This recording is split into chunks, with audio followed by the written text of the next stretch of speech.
친문 세력들이 전혀 저항 없이 순순히 물러날 거라고 저는 보지는 않았습니다. 그래서 쟤네들은 목숨 걸고 하는 거예요, 여러분. 그래서 박찬대 의원님도 이제는 지도자급으로 가는 겁니다. 당대표로 지금 출마를 했다라는 건 이제는 본인도 큰 꿈을 품어야 되는 그런 위치로 가고 있는 거예요. 그러면은 이전에는 춤추고 노래 부르면서 즐겁게 정치하셨는지 모르지만은 권력의 중심부에 가까워지면 가까워질수록 이젠 그런 아름다운 시절은 사라지는 겁니다. 아까 보니까 이제 수리수리님이 요 며칠 사이에 뭐 당 돌아가는 게 이상합니다라고 이제 써주셨는데 요 며칠 사이에 이상한 건 아니고 원래 그런 거예요. 이 당이 어쨌건 뭐 몇 년 전까지만 하더라도 문재인의 당 아니었습니까? 문재인의 민주당, 고구마 민주당이었잖아요. 그래서 이재명 대통령이 이제 당 대표가 되고 총선 때 나름 물갈이를 하고 그리고 이제 대통령까지 당선이 돼서 이재명 국민주권정부 시대가 활짝 열리긴 했는데 아직도 민주당의 이제 뿌리는 친문 쪽에 있다라고 보셔야 돼요. 그래서 그 어떤 당권 교체가 쉽게 이루어지지 않습니다. 주류 교체라고 뭐 표현하는 게 맞는 것 같은데 당내 이제 비주류와 주류가 교체되고 있는 상황이에요. 그래서 문재인의 민주당에서 이재명의 민주당으로 진화를 하고 있는 과정인데 여전히 뭐 저는 뭐 절반 이상의 당원들이 문재인을 이제 더 좋아한다? 뭐 표현은 그렇지만 뭐 그런 사람들이 더 많다고 봅니다. 그래서 이번 이제 당대표 선거가 중요했던 거죠.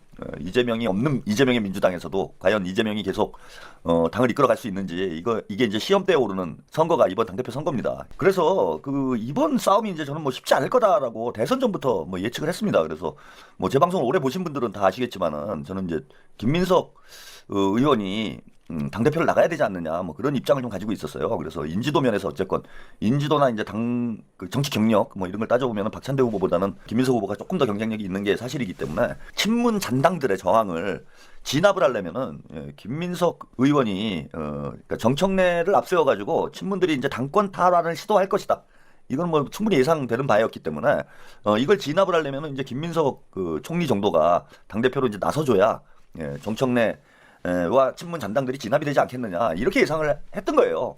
그래서 이제 저는 김민석 총리가 당대표를 나가야 된다. 그리고 총리는 뭐 대통령님께서 괜찮은 분을 잘 발굴을 해서 총리를 임명하면 되겠다 이렇게 생각을 했던 건데 어쨌건 뭐 지금 상황이 김민석 의원이 이제 총리로 착출될 수밖에 없는 그런 이제 상황이 됐으니 이건 뭐 방법은 없는 거죠. 이제 박찬대 후보로 싸우는 수밖에 없는 그런 상황이 된 거다. 박찬대 의원이 이제 그 책임을 또 안아야 되는 그런 상황인데 어쨌건 이제 정치적 무게감에서는 정청래에 비해서 상대적으로 조금 떨어지는 면이 있기 때문에 박찬대 후보가 출마를 본인도 그래서 고심이 많았을 거예요. 근데 출마를 결심한 이후에도 저는 뭐 이게 쉽지 않은 싸움이 될 거다. 이렇게 전망을 했습니다. 근데 생각보다도 이제 더 야비하게 나오는 면이 있는 거지. 생각보다 더 야비하게 선거판을 지금 끌고 가고 있다. 누가 봐도 좀 편파적인 거 아닌가. 뭐 이런 의구심을 가질 만한 상황들이 계속 벌어져서 생각보다 더 열받는다.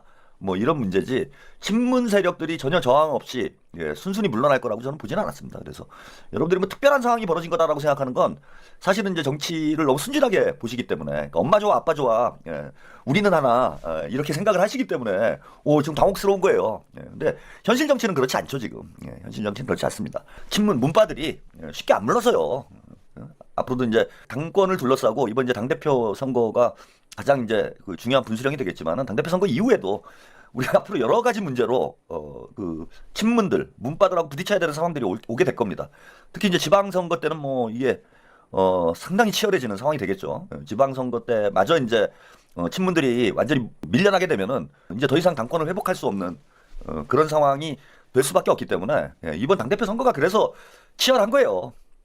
그래서 치열한 겁니다. 다음 지방선거에서 우리가 다시 한번 공천혁명에 성공을 한다라면은 이제 더 이상 뭐 친문 수박들이 발을 붙일 데가 없는 거죠. 그래서 쟤네들은 목숨 걸고 하는 거예요, 여러분. 그 상황을 이해를 하셔야 된다. 목숨 걸고 하는 거다. 우리 여기서 밀리면 죽는다. 그래서 강선우 의원을 이제 물고 늘어지는 것도 제가 문패미들이 그러는 거다. 어제 말씀을 드렸어요. 강선우 의원이 뭐 특별히 다른 정치인들이나 장관 후보자들보다 못난 사람이기 때문에 공격을 하는 게 아니라 문패미들이 권력 투쟁하는 거예요. 여기서 강선우가 장관 돼가지고 성평등부로 바뀌고 민주당에서 이제 패미들 다 밀려나고 이렇게 되면 그 여성가족부 예산이 어마어마하지 않습니까? 내각 중에 뭐 5위인가 그렇다고 그래요. 그 밥그릇이 달려있기 때문에 목숨 걸고 싸우는 거예요. 밥그릇 싸움인 거야 본질이. 이제 최동석 소장을 가지고도 이제 막 물고 뜯죠. 이것도 이제 지금 이제 최동석 인사혁신처장이죠. 예, 여기도 이제 물고 뜯죠. 저는 이재명 대통령님이 대단히 파격적인 인사를 했다라고 생각을 합니다. 대단히 파격적인 인사를 했다. 뭐 최동석 소장님은 저하고 거의 생각이 비슷한 수준의 그런 내용으로 이제 방송을 하셨는데 이런 분을 인사혁신처장으로 임명한다라는 건 당 내에서도 반발이 어마어마했을 텐데 눈 딱 감고 밀어붙인 거죠. 예. 근데 이게 쉽지가 않은 거예요. 그래서 얘네들이 절대 밖으로 그렇게 쉽게 안 내려놓는다. 그래서 우리도 유치하게 엄마 좋아, 아빠 좋아, 찬대 좋아, 청래 좋아 이러고 있으면 당하는 겁니다. 박찬대 후보님한테도 말씀드리고 싶은 게 권력은 부모 자식 간에도 나눠 갖는 게 아니에요. 그게 권력의 본성이야, 본성. 권력은 무슨 친구 사이에 나눠 갖는 게 아닙니다.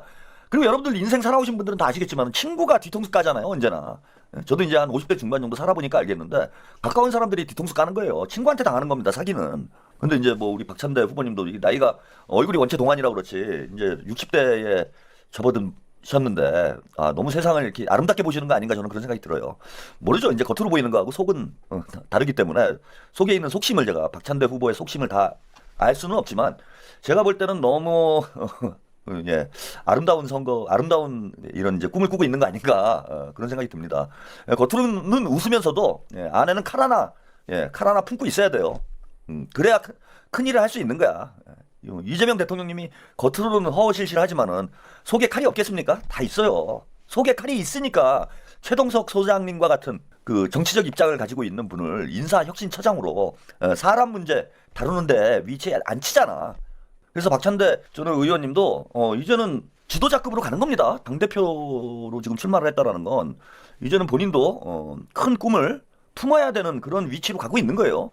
그러면은 이전에는 춤추고 노래 부르면서 즐겁게 정치하셨는지 모르지만은 권력의 중심부에 가까워지면 가까워질수록 이제는 그런 아름다운 시절은 사라지는 겁니다.